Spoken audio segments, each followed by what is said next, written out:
Buenos días, quisiera agradecer especialmente al Museo Casa de la Memoria por abrirnos sus puertas y a las personas que acudieron al llamado para encontrarnos a propósito de la violencia y de las reflexiones sobre esta en un intento de comprenderla y de llenarla de otros significados.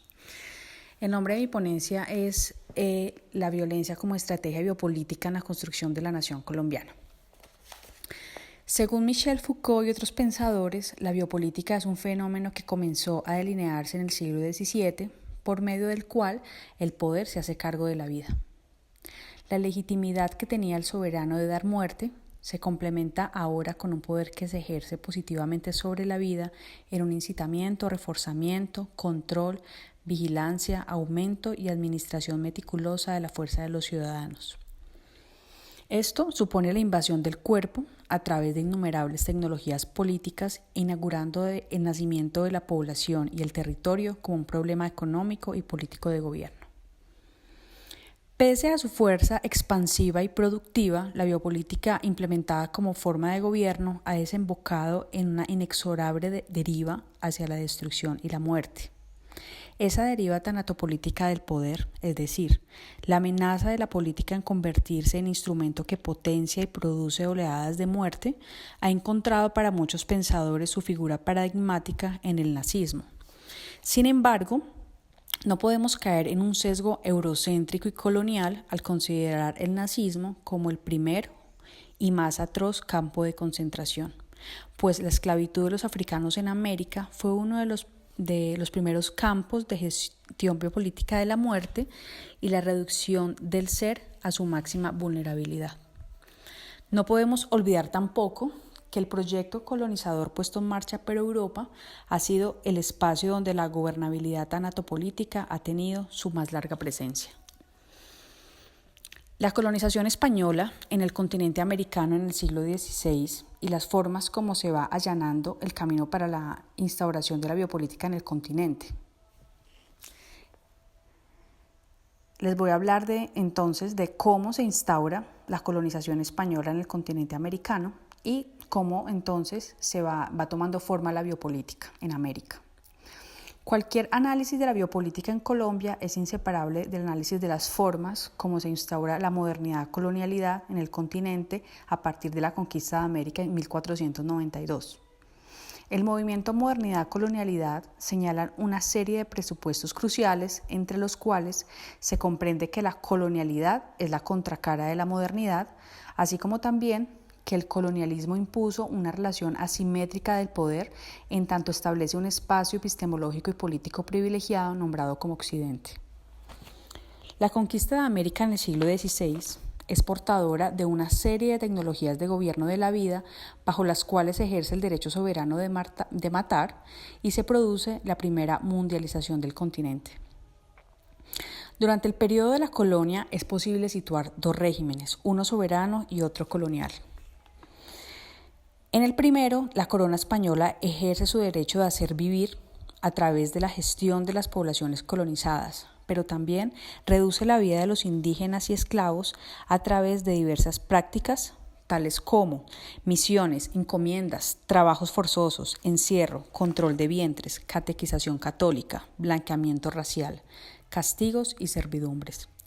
Se despliega, en definitiva, un ejercicio administrativo y sistemático que controla los recursos y la mano de obra de los pueblos originarios y de los esclavos provenientes del continente africano. La colonización también estuvo codificada por el género. El patriarcado en la cabeza de instituciones como la Iglesia, el deseo civilizador por parte de la corona española y la institución militar impusieron todo un sistema codificado de relaciones entre colonizados y colonizadores, pero también un tipo de relación basado en el género. Las mujeres fueron clasificadas como seres irracionales y como menores de edad. Se ejerce sobre las mujeres indígenas y negras una explotación económica y biológica, además una explotación sexual, sobre todo, a través del sistema de servidumbre y la esclavitud. La servidumbre se constituye en una de las principales causas de la desaparición de los indígenas, de manera que las mujeres quedan subordinadas ante los hombres que detentan el poder en la corona, ya fueran curas, españoles, criollos, ilustrados, militares o artesanos. Los ideales de masculinidad y feminidad eran prescritos por la doctrina religiosa. Así pues, la mujer debía seguir los designios de las escrituras bíblicas y la moral cristiana. La colonización impuso una clara división sexual del trabajo. Las instituciones como el matrimonio, los conventos, beatarios y recogimientos funcionaban en consecuencia como factorías que reproducían la feminidad dentro del sistema colonial, cuyo objetivo era controlar, educar y domesticar las pasiones del bello sexo, entre comillas. En definitiva, contribuía a la producción y movilidad del capital económico en la colonia. Posteriormente, con la independencia de la corona en el siglo XIX, las divisiones entre interno, externo, colonizador, colonizado, bárbaro, civilizado, mujer, hombre, naturaleza, cultura, se encuentran ahora en un mismo territorio, ¿cierto? La tarea para los criollos, la élite ilustrada que se autoafirma como los continuadores del proyecto civilizatorio, es la de mantener la continuidad y la discontinuidad de la civilización europea, es decir, tampoco le dan la espalda a la civilización y a la colonia, sino que lo toman como su modelo de referencia. Aparece, no obstante, una lucha por el poder que se manifiesta en numerosos conflictos interregionales a lo largo de todo el territorio neogranadino. Una disputa por la definición de los protagonistas y los términos sobre los que se va a llevar a cabo la construcción de la nación colombiana. Les voy a hablar ahora de las estrategias biopolíticas desplegadas a lo largo del siglo XIX, según Castro Gómez y Restrepo, en la modernización del continente americano. Ellos hablan de la raza, la educación y el desarrollo, y yo propongo una cuarta estrategia biopolítica, la militarización de la sociedad. 1. Prácticas de racialización. El proceso civilizador empezó a definirse como un proceso de blancura, cuyo ideal es fusionarse con la raza blanca y eliminar de esta manera la heterogeneidad racial. Los criollos impulsaron la práctica del mestizaje como un camino hacia el progreso en la época postcolonial, hasta tal punto que para finales del siglo XVIII la población indígena censada no alcanzaba el 10%. Ya en los siglos XIX y XX, el discurso médico y la biología serían las disciplinas que crean todo el universo material y simbólico del proyecto eugenésico, de tal manera que la población estará intervenida por medio de una eugenesia blanda, como un cuerpo social enfermo que hay que curar de la barbarie, la ignorancia y el atavismo por medio de la educación. 2. Estrategia biopolítica de la educación. Los criollos comenzaron a gestar la comunidad de imprenta, es decir, una comunidad imaginaria entre los lectores unidos a través del territorio. Posterior a la independencia había un consenso en que la forma de llevar a cabo la civilización es a través de la educación. Solo a través de esta se va a lograr civilizar y transformar la masa ignorante en ciudadanos civilizados. La Iglesia tiene todo el poder para llevar a cabo dicha labor desde la colonia hasta el siglo XIX. O sea, muchos años a cabeza de la Iglesia, ¿no? En cabeza de la Iglesia. 3. Estrategia biopolítica del desarrollo. Esta estrategia aparece con las nociones de subdesarrollo y tercer mundo que se implementan con el afán de reorganizar la estructura mundial del poder. Se hace necesario en ese sentido actualizar los mecanismos de control sobre la población que facilitan la extracción de recursos necesarios para los países industrializados. La estrategia biopolítica del desarrollo se inserta en el horizonte biopolítico internacional de la posguerra, que en ese momento mundializa la pobreza. La pobreza comienza a ser un problema social espinoso hasta el punto que las estrategias gubernamentales fijan allí su foco de intervención sobre las poblaciones. Después de 1945, según Arturo Escobar, la pobreza se globaliza y sobre ese discurso se va a gestionar una biopolítica de desarrollo que autoriza la intervención sobre el tercer mundo. Crear la pobreza como una categoría política legitimaría la intervención desarrollista de unos países sobre otros, labor en la que el Banco Mundial cumple un importante papel. 4. Militarización de la sociedad. Durante la Segunda Guerra Mundial y a mediados del siglo XIX, comienza a surgir una narrativa sobre la necesidad de defender el cuerpo social de una amenaza interna que implicará unos reajustes en los criterios de composición de la nación. Dicha narrativa proviene de un contexto político particular en los años 60, con la victoria de la Revolución Cubana, los discursos provenientes de la Unión Soviética, el ascenso de los partidos de izquierda y la conformación de guerrillas en América Latina. La reacción como inmediata por la amenaza y la expansión del comunismo es la aplicación de la doctrina de seguridad nacional proveniente de los Estados Unidos. Esta doctrina inaugura la militarización de la sociedad y del cuerpo social. La aplicación de la doctrina de seguridad nacional supone que la guerra involucre deliberadamente a la población civil y en consecuencia la posibilidad de su muerte. Todo lo anterior nos permite llegar a una conclusión preliminar. El poder militar en Colombia no se presenta bajo la figura del golpe de Estado, como ocurre en otros países latinoamericanos, sino que la institución militar ejerce su poder bajo el amparo institucional, la democracia y el estado de excepción convertido en regla. Ahora hablaré de la guerra como régimen de biopoder.